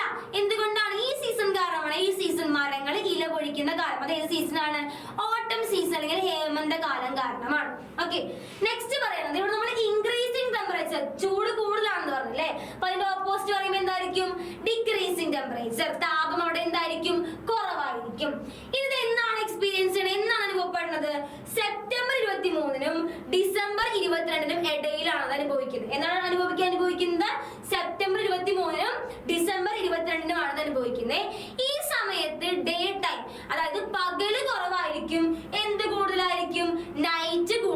കുറവായിരിക്കും. അപ്പൊ എന്ത് കുറവായിരിക്കും? പകല് കുറവായിരിക്കും, രാത്രി ഈ സമയത്ത് എന്തായിരിക്കും? കൂടുതലായിരിക്കും. ഓക്കെ, അപ്പൊ ഇതാണ് സ്പ്രിംഗും ഓട്ടും. അപ്പൊ ഇതിന്റെ ക്വസ്റ്റ്യൻസ് എങ്ങനെയാണ് വരുന്നത് നോക്കാം. ക്വസ്റ്റ്യൻ നോക്കിയേ, ഒന്നില്ലെങ്കിൽ മെൻഷൻ ദി ക്യാരക്ടറിസ്റ്റിക്സ് ഓഫ് ഓട്ടം സീസൺ എന്ന് ചോദിക്കും. അതായത് ഹേമന്തകാലത്തിന്റെ സവിശേഷതകൾ എന്തെല്ലാം എന്ന് ക്വസ്റ്റ്യൻ വരാം. രണ്ടാമത്തെ ക്വസ്റ്റ്യൻ വരുന്നത് ക്യാരക്ടറിസ്റ്റിക്സ് ഓഫ് സ്പ്രിംഗ് സീസൺ ചോദിക്കാം. വസന്തകാലത്തിന്റെ സവിശേഷതകൾ എന്തെല്ലാം എന്ന് ചോദിക്കാം. മൂന്നാമത്തെ ഒരു ക്വസ്റ്റ്യൻ പറഞ്ഞിട്ടുണ്ടെങ്കിൽ കമ്പയർ ചെയ്യാൻ ചോദിക്കും. ചിലപ്പോ കമ്പയർ സ്പ്രിംഗ് സീസൺ ആൻഡ് ഓട്ടം സീസൺ എന്ന് ചോദിക്കും. അതായത് വസന്തകാലവും ഹേമന്തകാലവും തമ്മിൽ താരതമ്യം ചെയ്യാൻ ചോദിക്കും. അടുത്തൊരു 1 മാർക്ക് ക്വസ്റ്റ്യൻ ഇങ്ങനെ ചോദിക്കുന്നത്. ഈ ക്വസ്റ്റ്യൻ ശ്രദ്ധിച്ച് നോക്കാം കേട്ടോ. Identify the statement related to autumn season from the following. 2 മാർക്കിന്റെ ക്വസ്റ്റ്യൻ ആണ്. താഴെ തന്നിരിക്കുന്ന കുറെ സ്റ്റേറ്റ്മെന്റിൽ നിന്ന് ഓട്ടം സീസൺ അതായത് ഹേമന്തകാലം ഏതാണ് തിരിച്ചറിയാം. അപ്പൊ സ്റ്റേറ്റ്മെന്റ് എന്താണെന്ന് നോക്കാം. ഒന്നാമത്തെ സ്റ്റേറ്റ്മെന്റ് എന്താണ്? Transition from summer to winter ആണ്. വേനൽക്കാലത്ത് നിന്ന് ശൈത്യകാലത്തോട്ട് മാറുന്ന കാലമാണെന്ന് പറയുന്നുണ്ട്. രണ്ടാമത്തെ പറയണം നോക്കിയേ, വിന്റർ ടു സമ്മർ ആണ്. ശൈത്യകാലത്ത് നിന്ന് വേനൽക്കാലത്തോട്ട് മാറുമ്പോഴാണ് ഉണ്ടാവുന്നത് പറയുന്നുണ്ട്. പ്ലാന്റ് സ്പ്രൗട്ട് ആൻഡ് ബ്ലൂം അതായത് ചെടികളൊക്കെ തളിർക്കും എന്ന് പറയുന്നുണ്ട്. ട്രീ ഷെഡ് ദെയർ ലീവ്സ് മരങ്ങൾ ഇല പൊഴിക്കും എന്ന് പറയുന്നുണ്ട്. 2 മാർക്കല്ലേ ക്വസ്റ്റ്യൻ. അപ്പൊ 2 സ്റ്റേറ്റ്മെന്റ് നമ്മൾ സെലക്ട് ചെയ്യാം. ഏതായിരിക്കും മക്കളെന്ന് ആലോചിച്ച് നോക്കി. ഞാൻ പറഞ്ഞിരുന്നു ഇങ്ങനെ ഒരു സംഭവം കൺഫ്യൂഷനും വരുന്നത് കൊണ്ട് തന്നെ ഈ ക്വസ്റ്റ്യൻ വരും. എന്താണ് ഓട്ടം എന്ന് പറയുമ്പോൾ സമ്മർ ടു വിന്റർ ആണ് അല്ലെ. ഓട്ടം എന്ന് പറയുമ്പോൾ എന്താണ്? വേനൽക്കാലത്ത് നിന്ന് ശൈത്യകാലത്തോട്ട് മാറുന്ന കാലമാണ് അല്ലെ. ഇനി രണ്ടാമത്തെ കാര്യം എന്തായിരിക്കും? ഈ ചെടികളൊക്കെ പൂക്കണ കാലമാണോ? അല്ലല്ലോ, ആ സ്പ്രിംഗ് സീസൺ ആണ്. അപ്പൊ ഏതായിരിക്കും ഓട്ടം സീസൺ എന്ന് പറയുന്നത്? മരങ്ങൾ ഇല പൊഴിക്കുന്ന കാലം. 2 സ്റ്റേറ്റ്മെന്റ് നമ്മൾ ടിക്ക് ചെയ്തേ. ഒന്നാമത്തെ എന്താണ്? സമ്മർ ടു വിന്ററും ട്രീസ് ഷെഡ് ദെയർ ലീവ്സ് മരങ്ങള് ഇല പൊഴിക്കുന്ന കാലമാണ്. അപ്പൊ ഈ ഒരു ഭാഗത്ത് നിന്ന് ഇത്രയും ക്വസ്റ്റ്യൻസ് ആണ് ഉണ്ടാവാൻ ചാൻസ് ഉള്ളത്. ഓക്കെ അല്ലേ? ഓക്കെ, ഇനി നെക്സ്റ്റ് കോൺസെപ്റ്റ് ആണ് ഉത്തരായനവും ദക്ഷിണായനം. ചോദിക്കാറുള്ള ഒരു കോൺസെപ്റ്റ് ആണ് കേട്ടോ, ഇമ്പോർട്ടന്റ് ആണ്. ഉത്തരായനം ദക്ഷിണായനം. എന്താണ് ഉത്തരായനം? എന്താണ് ദക്ഷിണായനം? സിമ്പിൾ ആണ്, വളരെ സിമ്പിൾ ആയിട്ടുള്ള കോൺസെപ്റ്റ് ആണ്. ഒരു കോൺസെപ്റ്റ് പഠിച്ചു കഴിഞ്ഞാൽ മറ്റേ കോൺസെപ്റ്റ് സിമ്പിൾ ആയിട്ട് പഠിക്കാം. നമുക്കതിൽ ഇമ്പോർട്ടന്റ് ആയിട്ട് അക്ഷാംശങ്ങൾ ആവശ്യമുണ്ട്. ആ അക്ഷാംശങ്ങൾ മാറി പോവാൻ പാടില്ല. മുകളിലുള്ളത് ആരാണ്? ട്രോപ്പിക് ഓഫ് ക്യാൻസർ ആണ്. അടിയിലുള്ളത് ആരാണ്? ട്രോപ്പിക് ഓഫ് കാപ്രിക്കോൺ ആണ്.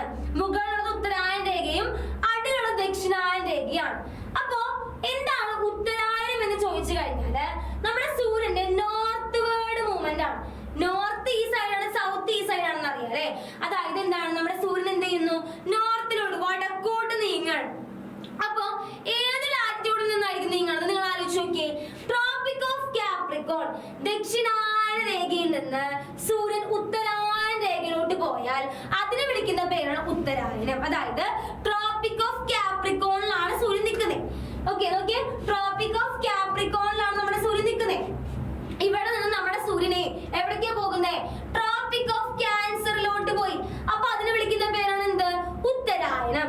അതുകൊണ്ട് തന്നെ നോർത്തേൺ ഹെമിസ്ഫിയറിലല്ലേ സൂര്യൻ ഇപ്പോൾ ഉള്ളത്, ഉത്തരാർദ്ധ ഗോളത്തിലല്ലേ സൂര്യൻ ഉള്ളത്. അപ്പൊ അവിടെ എന്ത് കൂടുതലായിരിക്കും? പകല് കൂടുതലാണ്. അത്ര എഴുതിയാൽ 2 പോയിന്റ് പഠിക്കാനുള്ളൂ. എവിടെ നിന്ന് എവിടേക്കാ സൂര്യൻ പോണേ?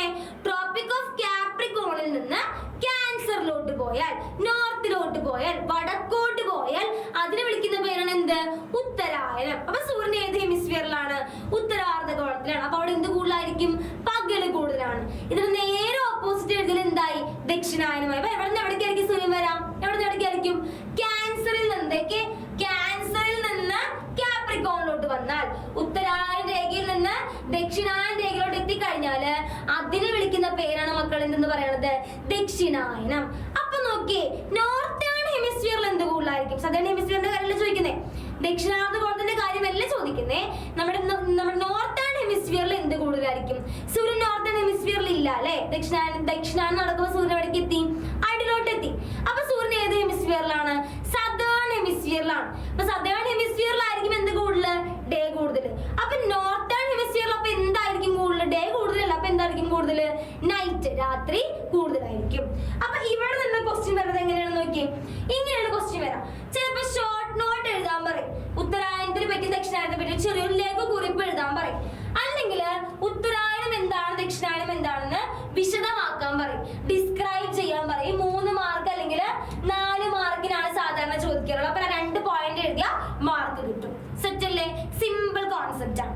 ഓക്കെ, അപ്പൊ മക്കളെ നമ്മൾ ഈ ചാപ്റ്ററിന്റെ രണ്ടാമത്തെ സെക്ഷനിലോട്ട് പോവുകയാണ്. അതായതായിരിക്കും ടൈമിന്റെ ഭാഗമാണ്. അപ്പൊ നമുക്ക് ആദ്യം പഠിക്കാനുള്ളത് ലോക്കൽ ടൈം എന്താണെന്നാണ്. എന്താണ് ലോക്കൽ ടൈം എന്ന് പറഞ്ഞാല്? ലോക്കൽ ടൈം എന്ന് പറഞ്ഞാല് നമ്മുടെ സൂര്യന്റെ സ്ഥാനം നോക്കിയിട്ട്, സൂര്യന്റെ പൊസിഷൻ നോക്കിയിട്ട് ടൈം എസ്റ്റിമേറ്റ് ചെയ്യുന്നുണ്ടെങ്കിൽ അല്ലെങ്കിൽ സമയം നിർണ്ണയിക്കുന്നുണ്ടെങ്കിൽ അതിന് വിളിക്കുന്ന പേരാണ് എന്ന് പറയുന്നത് പ്രാദേശിക സമയം. അപ്പൊ സിമ്പിൾ ആയിട്ട് ആലോചിക്കുക കേട്ടോ. എന്നാൽ ലോക്കൽ ടൈം എന്ന് പറഞ്ഞാല് നമ്മുടെ സൂര്യന്റെ പൊസിഷൻ നോക്കുന്നു, അതിനനുസരിച്ച് ടൈം എസ്റ്റിമേറ്റ് ചെയ്യുന്നുണ്ടെങ്കിൽ, സമയം നിർണ്ണയിക്കുന്നുണ്ടെങ്കിൽ അതിന് വിളിക്കുന്ന പേരാണ് എന്ന് പറയുന്നത് ലോക്കൽ ടൈം അല്ലെങ്കിൽ പ്രാദേശിക സമയം എന്ന് പറയുന്നത്. ഓക്കെ, അപ്പോൾ നെക്സ്റ്റ് വളരെ ഇമ്പോർട്ടന്റ് ടോപ്പിക്കിലോടാണ് പോകുന്നത്. ഗ്രീനിച്ച് ടൈം അല്ലെങ്കിൽ ഗ്രീനിച്ച് മെറിഡിയൻ എന്ന് പറയും. ഗ്രീനിച്ച് സമയം വളരെ ഇമ്പോർട്ടന്റ് ആണ് കേട്ടോ, വളരെ ഇമ്പോർട്ടന്റ് ആണ്. എന്താണ് ഗ്രീനിച്ച് ടൈം എന്ന് പറഞ്ഞാല്? നമ്മുടെ ഓർമ്മയുണ്ട് 0 ഡിഗ്രി ലാറ്റിറ്റ്യൂഡ് പഠിച്ചത്, 0 ഡിഗ്രി അക്ഷാംശം പഠിച്ചത്, അത് ഇക്വേറ്റർ ആണെന്ന് പറഞ്ഞിരുന്നു അല്ലേ? അപ്പൊ അതേപോലെ തന്നെ 0 ഡിഗ്രി ലോങ്ങിറ്റ്യൂഡ് ഉണ്ട്, 0 ഡിഗ്രി രേഖാംശ രേഖയുണ്ട്. ഈ 0 ഡിഗ്രി രേഖാംശ രേഖ പിക്ചർ നോക്കിയേ. ഈ 0 ഡിഗ്രി രേഖാംശ രേഖയെ വിളിക്കുന്ന പേരാണ് ഗ്രീനിച്ച് രേഖ അല്ലെങ്കിൽ ഗ്രീനിച്ച് മെറിഡിയൻ എന്ന് പറയുന്നത്. നമ്മുടെ ലോകം എവിടെയാണെങ്കിലും സമയം നിർണ്ണയിക്കുന്നത് ഈ ഒരു ലൈനിന്റെ ബേസിലാണ്. അതുകൊണ്ട് ഈ ലൈന് മറ്റൊരു പേരിൽ വിളിക്കും. ആ പേരെന്ന് പറയുന്നത് പ്രൈം മെറിഡിയൻ എന്ന് പറയുന്നു. എന്താണ് പറയുന്നത്? പ്രൈം മെറിഡിയൻ എന്ന് പറയുന്നു. ഓക്കെ, അപ്പൊ നമ്മുടെ ഫസ്റ്റ് വായന എന്താ പറഞ്ഞത്? 0 ഡിഗ്രി ലോങ്ങിറ്റ്യൂഡിന് വിളിക്കുന്ന പേരാണ് ഗ്രീനിച്ച് മെറിഡിയൻ എന്ന് പറഞ്ഞു. ലോകം മൊത്തം സമയം നിർണ്ണയിക്കുന്നത് ഈ ഒരു ലൈനിന്റെ ബേസ് ചെയ്തുകൊണ്ടാണ്. അതുകൊണ്ട് തന്നെ ഈ ഒരു ലൈൻ എന്ത് വിളിക്കുന്നു? പ്രൈം മെറിഡിയൻ എന്ന് വിളിക്കുന്നു. എന്താ വിളിക്കുന്നത്? പ്രൈം മെറിഡിയൻ എന്ന് വിളിക്കുന്നു. ഇനി ഈ പ്രൈം മെറിഡിയനിൽ ഒരു ലോക്കൽ ടൈം വരുന്നുണ്ട്, ഒരു പ്രാദേശിക സമയം വരുന്നുണ്ട്. അതിനെ വിളിക്കുന്ന പേരാണ് ഗ്രീനിച്ച് മീൻ ടൈം അല്ലെങ്കിൽ ഗ്രീനിച്ച് സമയം എന്ന്. എന്താ പറഞ്ഞത്? നമ്മള് പ്രൈം മെറിഡിയനിൽ വരുന്ന ലോക്കൽ ടൈമിനെ വിളിക്കുന്ന പേരാണ് എന്ന് പറയുന്നത് ഗ്രീനിച്ച് മീൻ ടൈം അല്ലെങ്കിൽ ഗ്രീനിച്ച് സമയം എന്ന്. ഇനി ഈ ഒരു ലൈനെ ബേസ് ചെയ്തുകൊണ്ട് നോക്കിയേ, ഇവിടെ 1 2 3 എന്നൊക്കെ പറഞ്ഞിട്ട് എടുത്തിട്ടേക്കണ വേണ്ട. അപ്പൊ ഈ ഒരു ലൈനെ ബേസ് ചെയ്തുകൊണ്ട് ലോകത്തെ മൊത്തം 24 സോണുകളാക്കി ഡിവൈഡ് ചെയ്തു. എത്ര സോണാക്കി ഡിവൈഡ് ചെയ്തേക്കണത്? 24 സോണുകളാക്കി ഡിവൈഡ് ചെയ്തു. അതിൽ ഈ ഓരോ സോണും കണ്ട, ഈ ഓരോ സോണും തമ്മിലുള്ള ടൈം ഡിഫറൻസ് വന്നിട്ട് 1 അവർ ആണ്, 1 മണിക്കൂറാണ്. ഓക്കെ, അപ്പൊ എന്താ നമ്മൾ പറഞ്ഞത്? ഈ ഒരു പ്രൈം മെറിഡിയനെ ബേസ് ചെയ്ത് നമ്മുടെ ലോകത്തെ മൊത്തം 24 മേഖലകളായിട്ട് തിരിച്ചു. ഓരോ മേഖലകളും തമ്മിലുള്ള ടൈം ഡിഫറൻസ് എത്രയാണ്? 1 അവർ, 1 മണിക്കൂറാണ് പറഞ്ഞല്ലേ. ഈ 24 സോണുകളെ ഒരുമിച്ച് വിളിക്കുന്ന പേരാണ് ടൈം സോൺസ് അല്ലെങ്കിൽ സമയ മേഖലകൾ എന്ന് പറയുന്നു. ടൈം സോൺസ് അല്ലെങ്കിൽ സമയ മേഖലകൾ എന്ന് പറയുന്നത് സിമ്പിൾ ആണ്, ആലോചിച്ച് നോക്കിയേ. 0 ഡിഗ്രി രേഖാംശ രേഖയെ ഗ്രീനിച്ച് മെറിഡിയൻ എന്ന് പറയുന്നു. ഇതിന്റെ മറ്റൊരു പേരാണെന്ന് പറയുന്നത് പ്രൈം മെറിഡിയൻ എന്ന് പറഞ്ഞു. ഇനി ഈ ലൈനിൽ വരുന്ന ലോക്കൽ ടൈമിന് വിളിക്കുന്ന പേരെന്താ? പ്രാദേശിക സമയത്ത് വിളിക്കുന്ന പേരെന്താ? ഗ്രീനിച്ച് സമയം അല്ലെങ്കിൽ ഗ്രീനിച്ച് മീൻ ടൈം ആണ്. ഈ ലൈനെ ബേസ് ചെയ്തുകൊണ്ട് ലോകത്തെ മൊത്തം എത്ര സോണുകളാക്കി തിരിച്ചു? 24 സോണുകൾ, 24 മേഖലകളാക്കി തിരിച്ചു. ഓരോ മേഖലയും തമ്മിലുള്ള സമയ വ്യത്യാസം എത്രയാ? 1 മണിക്കൂറാണ്. ഈ മേഖലകളെ ഒരുമിച്ച് വിളിക്കുന്ന പേരെന്താണ്? ടൈം സോൺസ് അല്ലെങ്കിൽ സമയ മേഖലകൾ എന്നാണ്. ഓക്കെ അല്ലേ? ഓക്കെ, ഇനി ഇവിടെ നിന്ന് വരുന്ന ക്വസ്റ്റ്യൻസ് നോക്കി. ഇവിടെ നിന്ന് വരുന്ന ക്വസ്റ്റ്യൻസ് ഇങ്ങനെയാണ് കേട്ടോ. നോക്കിയേ, Greenwich meridian is also known as prime meridian. Why? Greenwich രേഖയെ പ്രൈം മെറിഡിയൻ എന്ന് വിളിക്കുന്നു. എന്തുകൊണ്ട്? എന്തുകൊണ്ട് അങ്ങനെ വിളിക്കാൻ കാരണം? എന്തുകൊണ്ട് വിളിക്കാൻ കാരണം? നമ്മുടെ ലോകം മൊത്തം സമയം നിർണ്ണയിക്കുന്ന ഈ ഒരു രേഖയെ ബേസ് ചെയ്തുകൊണ്ടാണ്.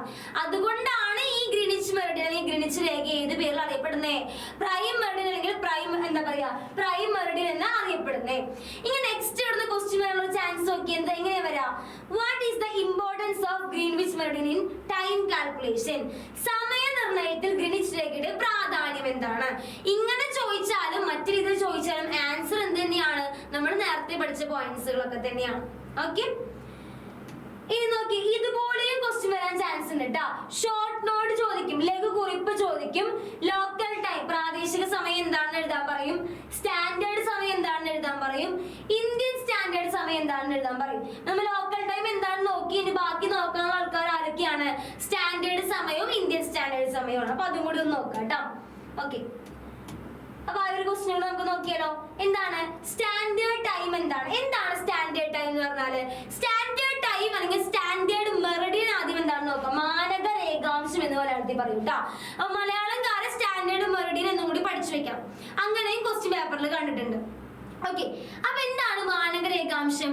ഒരു രാജ്യത്തിന്റെ നടുക്കിലൂടെ കടന്നു പോകുന്ന, അതായത് രാജ്യത്തിന്റെ സെന്ററിലൂടെ കടന്നു പോകുന്ന രേഖയാണ് നമ്മൾ എന്തായിട്ട് സെലക്ട് ചെയ്തേക്കുന്നത്?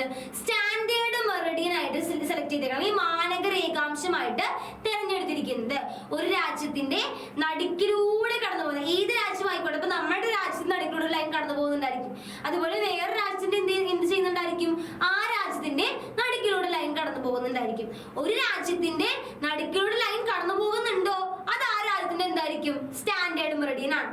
ഈ സ്റ്റാൻഡേർഡ് മെറിഡിയൻ അല്ലെങ്കിൽ ഈ മാനക രേഖാംശത്തിൽ ഒരു പ്രാദേശിക സമയം അല്ലെങ്കിൽ ലോക്കൽ ടൈം വരുന്നുണ്ട്. അതായിരിക്കും ആ രാജ്യത്തിന്റെ എന്ന് പറയുന്നത് സ്റ്റാൻഡേർഡ് ടൈം അല്ലെങ്കിൽ മാനക സമയം എന്ന് പറയുന്നത്. ഇപ്പൊ എന്തൊക്കെ പറഞ്ഞു? രണ്ട് കോൺസെപ്റ്റേ പറഞ്ഞോളൂ. ഒരു രാജ്യത്തിന്റെ നടുക്കിലൂടെ ഒരു ലൈൻ കടന്നു പോയാൽ എന്ത് ലൈനാണ്? സ്റ്റാൻഡേർഡ് മെറിഡിയൻ അല്ലെങ്കിൽ മാനക രേഖാംശമാണ്. ആ ലൈനിൽ ഒരു പ്രാദേശിക സമയം അല്ലെങ്കിൽ ലോക്കൽ ടൈം വരുന്നുണ്ടെങ്കിൽ അതായിരിക്കും ആ രാജ്യത്തിന്റെ എന്ന് പറയുന്നത് സ്റ്റാൻഡേർഡ് ടൈം അല്ലെങ്കിൽ മാനക സമയം എന്ന് പറയുന്നത്. അപ്പൊ ഇവിടുത്തെ ക്വസ്റ്റ്യൻ പറഞ്ഞ എങ്ങനെയാണെന്ന് നോക്കിയേ. ക്വസ്റ്റ്യൻ പറഞ്ഞ എങ്ങനെയായിരുന്നു? ഒരു മോഡൽ ടീച്ചർ കാണിച്ചത് നോക്കിയേ, ഇങ്ങനെ വരും കേട്ടോ. What is standard time? എന്താണ് സ്റ്റാൻഡേർഡ് ടൈം എന്ന് ചോദിക്കാം.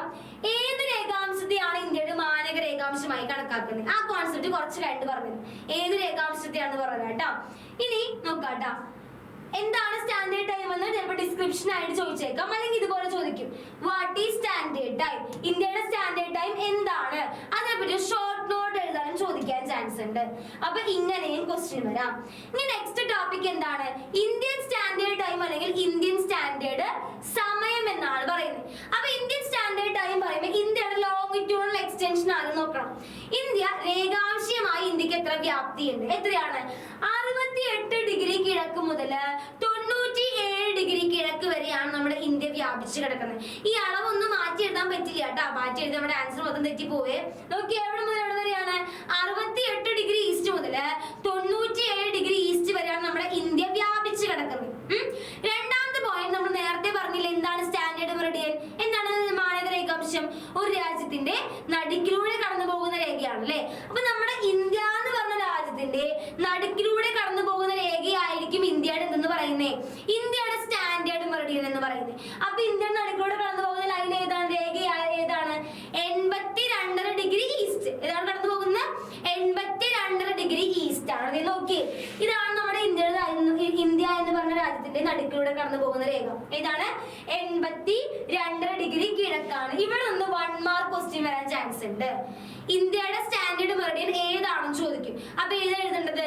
82.5 ഡിഗ്രി ഈസ്റ്റ് കിഴക്കാണ്. നോക്കി, ഇനി ഇതിൽ എന്ത് വരുന്നുണ്ടായിരിക്കും? ഈ സ്റ്റാൻഡേർഡ് മെറിഡിയനിൽ ഒരു പ്രാദേശിക സമയം അല്ലെങ്കിൽ ലോക്കൽ ടൈം വരുന്നുണ്ടായിരിക്കും അല്ലെ. അതായിരിക്കും നമ്മുടെ ഇന്ത്യയുടെ എന്ന് പറയുന്നത് ഇന്ത്യയുടെ സ്റ്റാൻഡേർഡ് സമയം അല്ലെങ്കിൽ സ്റ്റാൻഡേർഡ് ടൈം എന്ന് പറയുന്നത്. ഓക്കെ, അപ്പൊ ഇന്ത്യൻ സ്റ്റാൻഡേർഡ് ടൈം ചോദിച്ചാൽ എന്തൊക്കെ എഴുതും? ആദ്യം എത്രത്തോളം വ്യാപിച്ചു കിടക്കുന്നു എന്ന് എഴുതാം. എത്രത്തോളം വ്യാപിച്ചു കിടക്കുന്നുണ്ട്? 68 ഡിഗ്രി ഈസ്റ്റ് മുതൽ 97 ഡിഗ്രി ഈസ്റ്റ് ആണ്. ഇന്ത്യയുടെ നടുക്കിലൂടെ കടന്നു പോകുന്ന ലൈൻ ഏതാണ്? 82.5 ഡിഗ്രി ഈസ്റ്റ് ആണ്. അതിൽ വരുന്ന ലോക്കൽ ടൈം ആയിരിക്കും നമ്മുടെ ഇന്ത്യയുടെ സ്റ്റാൻഡേർഡ് ടൈം അല്ലെങ്കിൽ സ്റ്റാൻഡേർഡ് സമയം എന്ന് പറയുന്നത്. അപ്പോ ആ ക്വസ്റ്റ്യൻ വരുമ്പോൾ കൺഫ്യൂഷൻ വരരുത്. വാട്ട് ഈസ് സ്റ്റാൻഡേർഡ് ടൈം എന്ന് ചോദിച്ചാൽ ഇന്ത്യയുടെ സ്റ്റാൻഡേർഡ് ടൈം അല്ല ചോദിക്കുന്നത്. എന്താണ് സ്റ്റാൻഡേർഡ് സമയം മാനക രേഖാംശം എന്ന് വെച്ചാൽ ഇന്ത്യയുടെ അല്ല ചോദിക്കുന്നത്. ആരുടെ ചോദിക്കുന്നത്? കോമൺ ആയിട്ട് എന്താണ് സ്റ്റാൻഡേർഡ് ടൈം നമ്മൾ പഠിച്ചിട്ടില്ല ഡെഫിനിഷൻ, അതാണ് എഴുതേണ്ടത് കേട്ടോ. രണ്ടാമത്തെ ക്വസ്റ്റ്യൻ നോക്കിയേ, mention the longitude based on which standard time of India. അതായത് ഇന്ത്യൻ സ്റ്റാൻഡേർഡ് സമയം കണക്കാക്കുന്നത് ഏത് രേഖാംശത്തെ അടിസ്ഥാനമാക്കിയാണ്? ഏത് രേഖാംശത്തെയാണ്? 82.5 ഡിഗ്രി ഈസ്റ്റ്. അത് ഇന്ത്യയുടെ കാര്യമാണ് എഴുതേണ്ടത്. അപ്പൊ സ്റ്റാൻഡേർഡ് മെറിഡിയനും ഇന്ത്യൻ സ്റ്റാൻഡേർഡ് മെറിഡിയനും മാറിപ്പോകരുത്. സ്റ്റാൻഡേർഡ് മെറിഡിയൻ ചോദിച്ചാൽ കോമൺ ആയിട്ട് പഠിച്ച ഡെഫിനിഷൻ ആണ് എഴുതേണ്ടത്. ഇന്ത്യൻ സ്റ്റാൻഡേർഡ് മെറിഡിയൻ ചോദിക്കുമ്പോൾ മാത്രമേ ആരെ പറ്റി മെൻഷൻ ചെയ്യേണ്ടതുള്ളൂ? 82.5 ഡിഗ്രി മെൻഷൻ ചെയ്യേണ്ടതുള്ളൂ. ഓക്കെ അല്ലേ? ഓക്കെ. അപ്പൊ ലാസ്റ്റ് ടോപ്പിക്കിലോട് കിടക്കുകയാണ് അന്താരാഷ്ട്ര ദിനാങ്ക രേഖ, characteristics of international date line. ഇത് 4 മാർക്കായിട്ട് ചോദിക്കാറുണ്ട്, ചിലപ്പോൾ 5 മാർക്കായിട്ട് ചോദിക്കാറുണ്ട്, ചിലപ്പോൾ 6 മാർക്കായിട്ടും ചോദിക്കാറുണ്ട്. അപ്പൊ ഇമ്പോർട്ടന്റ് ആണെന്ന് മനസ്സിലായല്ലോ. എന്താണ് അന്താരാഷ്ട്ര ദിനാങ്ക രേഖ എന്ന് നോക്കാം. നമ്മുടെ 0 ഡിഗ്രി ലോങ്ങിറ്റ്യൂഡ് രേഖാംശം പറഞ്ഞു, 0 ഡിഗ്രി ലാറ്റിറ്റ്യൂഡ് അക്ഷാംശം പറഞ്ഞു. ഇനി നമ്മൾ പറയാൻ പോണത് 180 ഡിഗ്രി ലോങ്ങിറ്റ്യൂഡിനെ പറ്റിയാണ്. 180 ഡിഗ്രി രേഖാംശ രേഖയെ വിളിക്കുന്ന പേരാണ് ദിനാങ്ക രേഖ, ഇന്റർനാഷണൽ ഡേറ്റ് ലൈൻ എന്ന് പറയുന്നത്. ഓക്കെ, ഈ ഒരു രേഖ കാണുന്നത് എവിടെയാണെന്ന് പറയുന്നത്. നോക്കി, ഈ രേഖ ഉണ്ടോ ഇവിടെ ഞാൻ വരച്ചിട്ടുണ്ട്. ഈ ഒരു രേഖ ഇതാണ് നമ്മൾ എന്തെന്ന് പറയുന്നത്, അന്താരാഷ്ട്ര ദിനാങ്ക രേഖ അല്ലെങ്കിൽ ഇന്റർനാഷണൽ ഡേറ്റ് ലൈൻ എന്ന് പറയുന്നത്. ഈ ഒരു രേഖ കാണുന്നത് ഓഷ്യനിലാണ്. ഏത് ഓഷ്യനിലാണ്? പസഫിക് ഓഷ്യനിലാണ് കാണുന്നത്. പസഫിക് സമുദ്രത്തിലാണ് കാണുന്നത്. പസഫിക് സമുദ്രത്തിൽ ഒരു ബെറിംഗ് കടലെടുക്കുന്നുണ്ട്, ബെറിംഗ് സ്ട്രേറ്റ്. അവിടെയാണ് നമുക്ക് ഏത് രേഖ കാണാൻ പറ്റുന്നത്? ഈ ഇന്റർനാഷണൽ ഡേറ്റ് ലൈൻ അല്ലെങ്കിൽ അന്താരാഷ്ട്ര ദിനാങ്ക രേഖ കാണാനായിട്ട് സാധിക്കുന്നത്.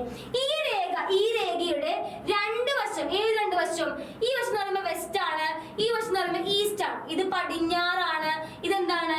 കിഴക്കാണ് അല്ലെ.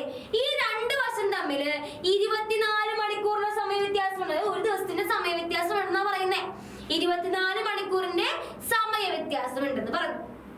ഇനി പറയുന്നത് ഈ ഒരു ലൈൻ, ഈ ലൈൻ എങ്ങനെ ഒരു ലൈൻ ആണ്? ഒരു ബെൻഡഡ് ലൈൻ, നേർരേഖയാണ്. അത് നേർരേഖയാണ്. ഈ പിക്ചർ നോക്കിയിട്ട് നേർരേഖയായിട്ട് തോന്നുന്നുണ്ടോ? ഇല്ലല്ലോ. ഇത് എങ്ങനത്തെ ലൈനാണ്? ഇതൊരു ബെൻഡഡ് ലൈൻ ആണ്. ബെൻഡഡ് ലൈൻ എന്ന് പറഞ്ഞാൽ എന്താണ്? വളഞ്ഞ രേഖയാണ്. അപ്പോ ഈ രേഖ ഏതെങ്കിലും ട്രാവലർ, നിങ്ങൾ ആലോചിക്കുക, ഏതെങ്കിലും ട്രാവലർ ഈ ഒരു ലൈൻ ക്രോസ് ചെയ്യണം. ഏത് ലൈൻ? നമ്മുടെ ഈ ഇന്റർനാഷണൽ ഡേറ്റ് ലൈൻ അല്ലെങ്കിൽ അന്താരാഷ്ട്ര ദിനാങ്ക രേഖ ക്രോസ് ചെയ്യാണ്, മുറിച്ച് കടക്കുകയാണ്. ഈസ്റ്റിലോട്ടാണ് കടക്കുന്നതെങ്കിൽ, കിഴക്കോട്ടാണ് കടക്കുന്നതെങ്കിൽ അവിടെ ദിവസം കൂടുതലായിരിക്കും. കിഴക്കോട്ടാണ് കടക്കണമെങ്കിൽ അവിടെ എന്തായിരിക്കും? ദിവസം കൂടുതലായിരിക്കും. അഡ്വാൻസിങ് വൺ ഡേ എന്ന് പറഞ്ഞാൽ ദിവസം കൂടുതലായിരിക്കും. ഇനി അതേ സമയത്ത് പടിഞ്ഞാറോട്ടാണ് കടക്കുന്നതെങ്കിൽ, അതായത് വെസ്റ്റിലോട്ടാണ് കടക്കുന്നതെങ്കിൽ അവിടെ എന്തായിരിക്കും? അപ്പോ ദിവസം കുറവായിരിക്കും. അപ്പൊ ഇന്റർനാഷണൽ ഡേറ്റ് ലൈൻ ചോദിച്ചാൽ എന്തൊക്കെ എഴുതും? 150 ഡിഗ്രി ലോങ്ങിറ്റ്യൂഡ് അല്ലെങ്കിൽ രേഖാംശ രേഖ വിളിക്കുന്ന പേരാണ് അന്താരാഷ്ട്ര ദിനാങ്ക രേഖ അല്ലെങ്കിൽ international date line. First point. രണ്ടാമത്തെ പോയിന്റ് എവിടെയാ കാണുന്നേ? പസഫിക് സമുദ്രത്തിലെ ബെറിംഗ് സ്ട്രേറ്റിലാണ് അത് കാണുന്നത്. മൂന്നാമത്തെ പോയിന്റ് നമ്മൾ എന്താ പറഞ്ഞത്? ഈ ലൈനിന്റെ രണ്ട് വശത്തും എത്ര ടൈം ഡിഫറൻസ് ഉണ്ട്? 24 മണിക്കൂറിന്റെ സമയ വ്യത്യാസം ഉണ്ടെന്ന് പറഞ്ഞു. ഈ ഒരു ലൈൻ നേർരേഖയല്ല, പകരം ഇത് എന്ത് ലൈനാണ്? ബെൻഡഡ് ലൈൻ, വളഞ്ഞ രേഖയാണ്. ഓക്കെ, നെക്സ്റ്റ് പറഞ്ഞത് ഏതെങ്കിലും യാത്രികർ, ട്രാവലർ ഈ ഒരു ലൈൻ ക്രോസ് ചെയ്ത് വിചാരിക്കും. വെസ്റ്റിലോട്ടാണ് ക്രോസ് ചെയ്യുന്നതെങ്കിൽ അവിടെ എന്തായിരിക്കും? ദിവസം കുറവായിരിക്കും. ഈസ്റ്റ്, കിഴക്കിലോട്ടാണെങ്കിൽ ദിവസം എന്തായിരിക്കും? കൂടുതൽ. മാറിപ്പോകരുത് കേട്ടാ. ഈസ്റ്റിലോട്ടാണെങ്കിൽ ദിവസം കൂടുതൽ, വെസ്റ്റിലോട്ടാണെങ്കിൽ എന്താണ്? ദിവസം കുറവ്.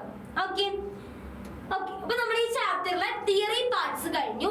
ഇനി ഈ ചാപ്റ്ററിൽ ഇമ്പോർട്ടന്റ് ആയിട്ട് പഠിക്കാനുള്ളത് എന്താണ്? Time calculation. ആ ടൈം കാൽക്കുലേഷൻ കുറച്ച് സ്റ്റെപ്സ് ടീച്ചർ പറഞ്ഞുതരാം. ആ സ്റ്റെപ്സ് ഫോളോ ചെയ്താൽ ഏത് കണക്ക് വന്നാലും നല്ല സുഖമായിട്ട് ചെയ്യാൻ പറ്റും. നോക്കാം നമുക്ക് എന്താണെന്ന്. നോക്കി, ക്വസ്റ്റ്യൻ ഇതാണ് കേട്ടോ. ക്വസ്റ്റ്യൻ ഇങ്ങനെ വരുള്ളൂ. ഇത് മാത്രം നിങ്ങളുടെ ക്വസ്റ്റ്യൻ പേപ്പർ ഉണ്ടായിരിക്കുള്ളൂ. What will be the time in India when it is 12 noon at Greenwich? ഗ്രീനിച്ചിൽ 12 മണിയാണ്. 12 noon എന്ന് പറയുമ്പോൾ എത്ര ടൈം ആയിരിക്കും? 12 PM ആണ്. അങ്ങനെയാണെങ്കിൽ ഇന്ത്യയിൽ എത്ര സമയമായിരിക്കും എന്ന് കണക്കാക്കണം. അപ്പൊ നമ്മൾ ആദ്യം ചെയ്യേണ്ടത് എന്താണ്? നമുക്ക് ഇങ്ങനെ ക്വസ്റ്റ്യൻ കിട്ടിക്കഴിഞ്ഞാൽ നമ്മൾ ആദ്യം ചെയ്യേണ്ട ഫസ്റ്റ് സ്റ്റെപ്പ് ആണ് ടീച്ചർ പറയുന്നത്. ഒരു ക്വസ്റ്റ്യൻ കണ്ടു കഴിഞ്ഞാൽ ആദ്യം ചെയ്യേണ്ട ഫിഗർ വരയ്ക്കുക എന്നുള്ളതാണ്. അപ്പൊ നമ്മൾക്ക് ഇവിടെ ഫിഗർ വരയ്ക്കാം. ഗ്രീനിച്ച് നമുക്ക് അറിയാം എത്ര ഡിഗ്രിയാണ്? 0 ഡിഗ്രി എന്ന് പറഞ്ഞ് നമ്മൾ വരച്ചു വെച്ചു, ഗ്രീനിച്ച് എഴുതി. ഇനി നമുക്ക് ആ കണക്കാക്കേണ്ട ആരാണ്? ഇന്ത്യ. ഇന്ത്യയുടെ ലോങ്ങിറ്റ്യൂഡ് നമ്മൾ പഠിച്ചിട്ടുണ്ട്. എത്ര ഡിഗ്രിയാണ്? 82.5 ഡിഗ്രി ഈസ്റ്റ് ആണ്. അപ്പൊ ഈസ്റ്റ് ആയതുകൊണ്ട് മാത്രമാണ് ഞാൻ ഈ സൈഡിൽ വരച്ചത് കേട്ടാ. വെസ്റ്റ് ആയിരുന്നെങ്കിൽ, പടിഞ്ഞാറായിരുന്നെങ്കിൽ ഏത് സൈഡിൽ വരയ്ക്കും? ഈ ഗ്രീനിച്ചിന്റെ ഇപ്പുറ സൈഡിൽ വരച്ചാലേ. അത് നമ്മൾ ഈസ്റ്റ് ആയതുകൊണ്ട് മാത്രമാണ് ഞാൻ ഈ സൈഡിൽ വരച്ചേക്കണം. ഓക്കെ, നമുക്ക് ഇവിടത്തെയാണ് കണ്ടുപിടിക്കുന്നത്. പിന്നെ എന്താ പറഞ്ഞേക്കണേ? ഗ്രീനിച്ച് 12 PM ആണെന്ന് തന്നിട്ടുണ്ട്. ഇനി നമുക്ക് ഇന്ത്യയുടെ കാണാം. അപ്പോ ഫസ്റ്റ് ചെയ്യേണ്ട സ്റ്റെപ്പ് മക്കൾ എന്താണെന്ന് നോക്കി. ഫസ്റ്റ് ചെയ്യേണ്ട സ്റ്റെപ്പ് ടീച്ചറോട് എഴുതി വെച്ചിട്ടുള്ള സ്റ്റെപ്പാണ് ഫിഗർ വരയ്ക്കുക. രണ്ടാമത്തെ സ്റ്റെപ്പ് ലോങ്ങിറ്റ്യൂഡിനൽ ഡിഫറൻസ് കാണും. ഡിഫറൻസ് എന്ന് പറഞ്ഞാൽ മൈനസ്. രണ്ട് ലോങ്ങിറ്റ്യൂഡുകൾ തമ്മിൽ എന്ത് ചെയ്യണം? മൈനസ് ചെയ്യണം. അപ്പൊ കണക്ക് ചെയ്യാൻ വേണ്ടി 82 നമ്മൾ എന്തെടുക്കും? 82.5 എന്ന് എടുത്തു. 82.5 മൈനസ് 0 ചെയ്താൽ ഏത് തന്നെയാണ് ആൻസർ കിട്ടുക? 82 തന്നെയാണ് അല്ലെ. ഇപ്പൊ ഫസ്റ്റ് സ്റ്റെപ്പ് എന്താണ്? മൈനസ്. അല്ല, സെക്കൻഡ് സ്റ്റെപ്പ് എന്താണ്? മൈനസ്. ഫസ്റ്റ് സ്റ്റെപ്പ് ഫിഗർ വരയ്ക്കുക, സെക്കൻഡ് സ്റ്റെപ്പ് മൈനസ്. മൂന്നാമത്തെ സ്റ്റെപ്പ് പറഞ്ഞുതരാം. മൂന്നാമത്തെ സ്റ്റെപ്പ് എന്ന് പറഞ്ഞാല് നമ്മുടെ ഭൂമിക്ക് 1 ഡിഗ്രി കറങ്ങാനായിട്ട് 4 മിനിറ്റ് ആണ് ഭൂമി എടുക്കുക. 1 ഡിഗ്രി കറങ്ങാൻ എത്ര മിനിറ്റ് എടുക്കണത്? 4 മിനിറ്റ് ആണ്. അങ്ങനെയാണെങ്കിൽ ഈ 82 ഡിഗ്രി കറങ്ങാൻ എത്ര മിനിറ്റ് എടുക്കും എന്ന് നമ്മൾ കണക്കാക്കണം. അതെങ്ങനെയായിരിക്കും കണക്കാക്കുക? 82 നമ്മൾ എന്തുകൊണ്ട് ഇൻറ്റു ചെയ്താൽ മതി? 4 കൊണ്ട് ഇൻറ്റു ചെയ്യാം. 4 കൊണ്ട് ഇൻറ്റു ചെയ്യാം. 4 കൊണ്ട് ഇൻറ്റു ചെയ്തപ്പോൾ നമുക്ക് എത്ര ആൻസർ മിനിറ്റ് ആണ് നമുക്ക് കിട്ടിയേക്കുന്നത്. അപ്പൊ നമ്മൾ ആദ്യം ചെയ്തത് എന്താണ്? മൈനസ് ചെയ്തു. ആ മൈനസ് ചെയ്ത് കിട്ടിയ ആൻസറിന് എന്ത് ചെയ്യണം? 4 കൊണ്ട് ഇൻറ്റു ചെയ്യണം.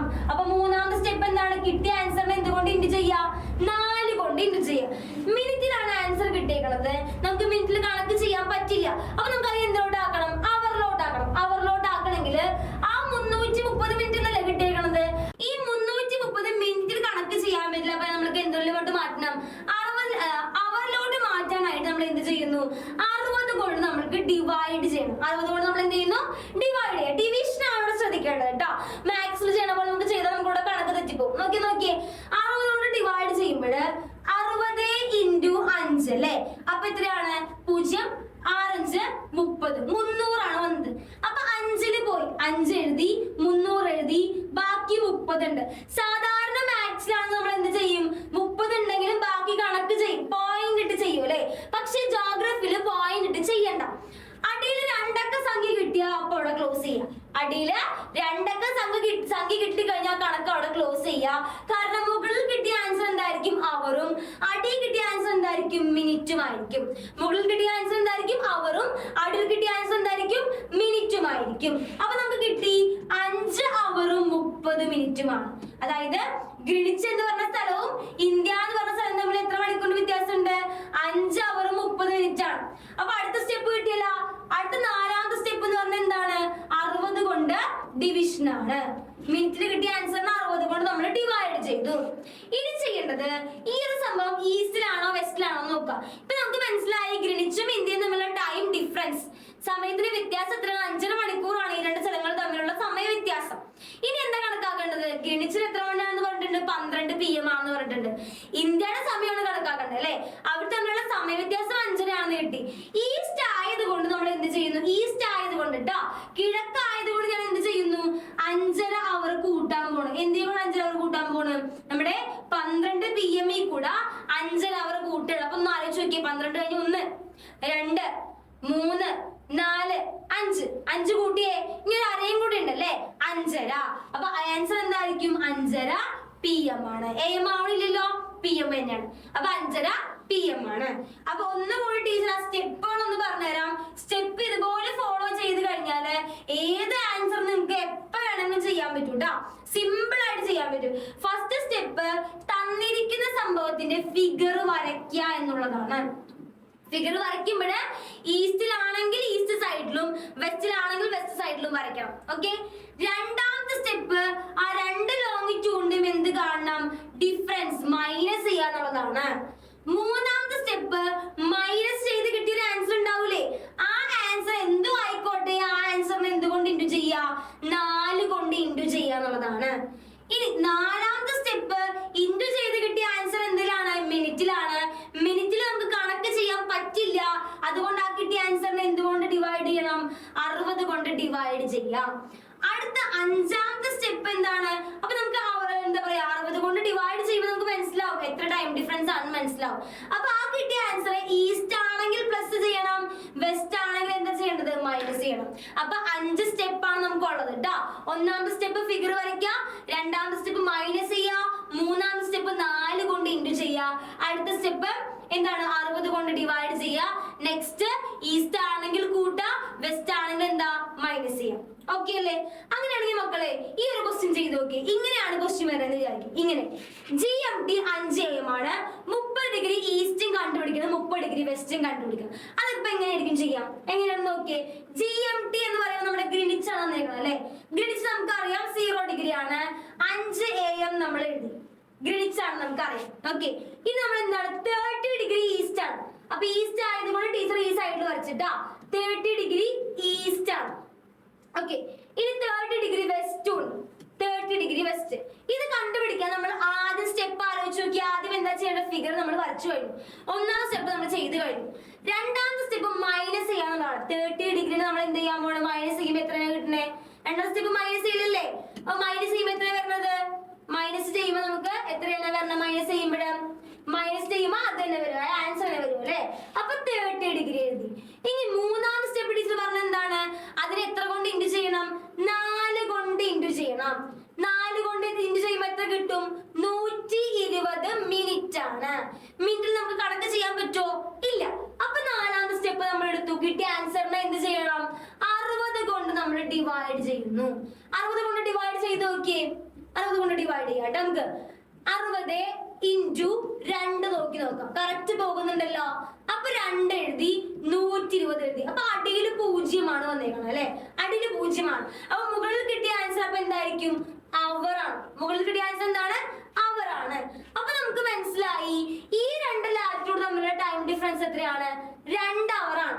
അപ്പൊ ഈസ്റ്റ് ആയതുകൊണ്ട് അഞ്ചാമത്തെ സ്റ്റെപ്പ് എന്താ ചെയ്യേണ്ടത്? ഈസ്റ്റ് ആണെങ്കിൽ പ്ലസ് ചെയ്യണം. ഇവിടെ എത്ര മണിയാ? 5 AM ആണ്. അപ്പൊ അതുകൊണ്ട് എന്ത് ചെയ്യാ? 5 AM കൂടെ 2 അവർ നമ്മൾ എന്ത് ചെയ്യണം? കൂട്ടുകയാണ്. അപ്പൊ എത്ര മണിയായിരിക്കും? 6, 7, 7 AM. 7 AM എന്ന് കിട്ടി. അപ്പൊ നമ്മുടെ ഒരു കണക്കോടെ ക്ലോസ് ചെയ്തു. ഈസ്റ്റിന് നമുക്ക് ആൻസർ കിട്ടി എത്രയാണ്? 7 AM ആണ്. അപ്പൊ വെസ്റ്റിലെ ആൻസർ എന്തായിരിക്കും? വെസ്റ്റിൽ എങ്ങനെ നമ്മൾ കണക്കാക്കുക? ഓൾറെഡി നമുക്ക് മനസ്സിലായി ലോങ്ങിറ്റ്യൂഡുകൾ തമ്മിലുള്ള ടൈം ഡിഫറൻസ് എത്രയാണ്? 2 അവർ ആണ്. അപ്പൊ ലാസ്റ്റ് സ്റ്റെപ്പ് മാത്രം ചെയ്താൽ മതി. ലാസ്റ്റ് സ്റ്റെപ്പ് എന്ന് പറയുമ്പോൾ എന്തായിരിക്കും? വെസ്റ്റ് ആണെങ്കിൽ മൈനസ് ചെയ്യണം എന്ന് പറഞ്ഞിട്ടുണ്ടായിരുന്നു അല്ലേ? അപ്പൊ 5 AM കൂടെ 2 മൈനസ് ചെയ്താൽ എന്തായിരിക്കും മക്കളെ? 4, 3 AM ആണ് ആൻസർ. അപ്പൊ ഒന്നുമില്ല, ഏത് കണക്ക് വന്നാലും ടീച്ചർ പറഞ്ഞ 5 മെത്തേഡ് യൂസ് ചെയ്താൽ മതി. ഒന്നാമത്തെ മെത്തേഡ് ഫിഗർ വരയ്ക്കുക, രണ്ടാമത്തെ മെത്തേഡ് മൈനസ് ചെയ്യുക, മൂന്നാമത്തെ മെത്തേഡ് എന്താ? 4 കൊണ്ട് ഇൻറ്റു ചെയ്യുക, നാലാമത്തെ മെത്തേഡ് എന്ത് ചെയ്യുക? കിട്ടിയ ആൻസറിനെ 60 കൊണ്ട് ഡിവൈഡ് ചെയ്യുക. ഡിവൈഡ് ചെയ്ത് കിട്ടുമ്പോൾ മുകളിൽ കിട്ടുന്ന ആൻസർ അവറും അടിയിൽ കിട്ടുന്ന ആൻസർ എന്തായിരിക്കും? മിനിറ്റും ആയിരിക്കും. അപ്പൊ അഞ്ചാമത്തെ സ്റ്റെപ്പ് എന്താ? ഈസ്റ്റ് ആണെങ്കിൽ പ്ലസ് ചെയ്യുക, വെസ്റ്റ് ആണെങ്കിൽ മൈനസ് ചെയ്യുക. ഓക്കെ, അപ്പൊ ഈ ക്വസ്റ്റ്യൻസ് ഒക്കെ നിങ്ങൾ ചെയ്ത് നോക്കാം കേട്ടോ. ഈ ക്വസ്റ്റ്യൻസ് ഒക്കെ ചെയ്ത് നോക്കാം. GMT 1 AM ആണ്. GMT എന്ന് ഉദ്ദേശിക്കുന്നത് ഗ്രീനിച്ചിലെ സമയം ഉണ്ടാ. 1 മണിയാണെങ്കിൽ 65 ഡിഗ്രി ഈസ്റ്റിലെ സമയം എത്രയാണെന്ന് കണ്ടുപിടിക്കാം. അതുപോലെ തന്നെ GMT 2 മണിയാണ്. 120 ഡിഗ്രി ഈസ്റ്റിലാണെങ്കിൽ എത്ര സമയമാണെന്ന് കണ്ടുപിടിക്കുക. അതേപോലെ തന്നെ വെസ്റ്റിലെയും കണ്ടുപിടിക്കുക. GMT 2 PM ആണ്. അങ്ങനെയാണെങ്കിൽ 40 ഡിഗ്രി വെസ്റ്റില് കണ്ടുപിടിക്കാം. അപ്പൊ ഇത്രയുമാണ് നമ്മുടെ ചാപ്റ്റർ. വളരെ ഇമ്പോർട്ടന്റ് ആയിട്ടുള്ള ചാപ്റ്റർ ആണ്. ഈ ഒരു ചാപ്റ്റർ പഠിച്ചു കഴിഞ്ഞാൽ നിങ്ങളുടെ SSLCയുടെ 8 മാർക്കാണ് നിങ്ങളുടെ കയ്യിൽ ഇപ്പോഴേ ഉള്ളത്. നന്നായിട്ട് പഠിക്കുക കേട്ടോ. എല്ലാവരും നന്നായിട്ട് പഠിക്കുക. ആദ്യത്തെ ഭാഗം മൊത്തം സീസൺസിനെ പറ്റിയും അതിന്റെ പകുതി ഭാഗം മൊത്തം ഇതിനെ പറ്റി ആ ടൈമിനെ പറ്റിയാണ് പറയുന്നത്. ഇക്വിനോക്സ്, സമ്മർ സോൾസ്റ്റീസ്, വിന്റർ സോൾസ്റ്റീസ് ഒക്കെ ഷുവർ ആയിട്ടുള്ള ക്വസ്റ്റ്യൻസ് ആണ് കേട്ടോ. അതുപോലെ തന്നെ standard time, local time, Indian standard time, international date line ഒക്കെ വളരെ ഇമ്പോർട്ടന്റ് ആണ്.